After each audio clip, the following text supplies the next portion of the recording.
क़त्ल case जी भी ॿुधणी थी आहे। ॿ जेके जवाबदार गिरफ़्तार थियल आहिनि उन्हनि खे अॼु पेश कयो वियो। पुलिस गिरफ़्तार जवाबदारनि काशिफ कमांडो ऐं कमर रज़ा खे अॼु अदालत में पेश कयो आहे। इन बाबति छा तफ़सील आहिनि?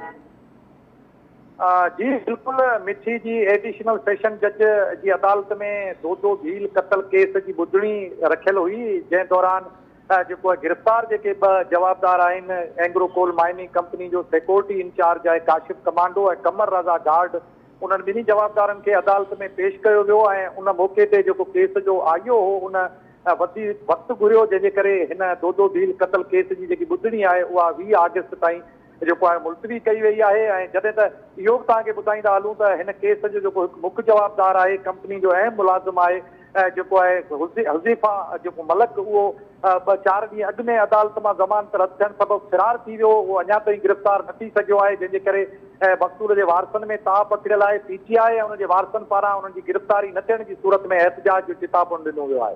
जी मुमताज़, महिरबानी तफ़सील ॾियण जे लाइ।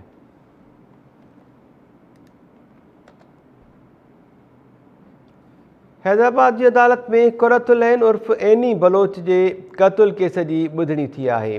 अदालत पारा मक़तूला के मुड़स जवाबदार उमर मेमून के जुडिशियल रिमांड में 26 अगस्त ताईं वाध कई वई।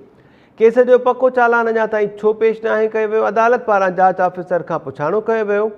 जांच ऑफिसर अदालत के सदा कई तो पोस्टमार्टम रिपोर्ट न मिली है, 1 हफ़्ते की मोहलत ॾिनी वञे।